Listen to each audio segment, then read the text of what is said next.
Hey dude, which planet do you think is hotter, Mercury or Venus? You're probably thinking, dude, that's so easy. Mercury's hotter. It's closer to the sun and gets more heat. And you'd be totally wrong. Actually, Venus is way hotter. Mercury's surface can heat up to about 350 degrees Celsius, but Venus reaches 470 degrees Celsius, or even higher.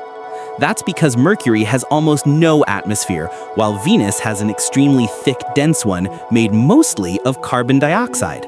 And carbon dioxide has a special property.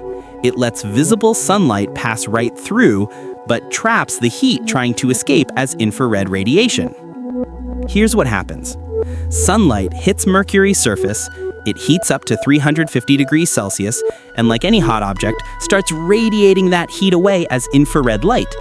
Since Mercury has no atmosphere, that heat just escapes into space and the planet cools down. But on Venus, the thick CO2 atmosphere traps that infrared radiation. You can think of Venus's atmosphere as a super thick thermal blanket wrapped around the planet.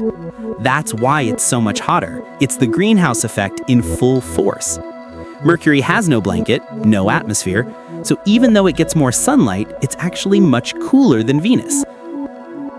By the way, Mars is way colder than Earth, not just because it's farther from the sun, but because its atmosphere is super thin. Mars's gas blanket is so weak, it barely protects the planet from the freezing cold of space. Scientists think Mars once had a thicker atmosphere and much warmer temperatures, warm enough for liquid water and maybe even life. If we could somehow restore Mars's atmosphere, the red planet might warm up again and could even become habitable.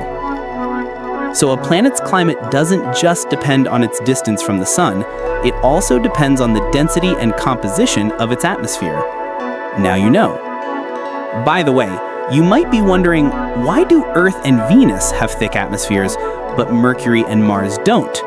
Great question. If you want the answer, subscribe. I'll explain it in my next video.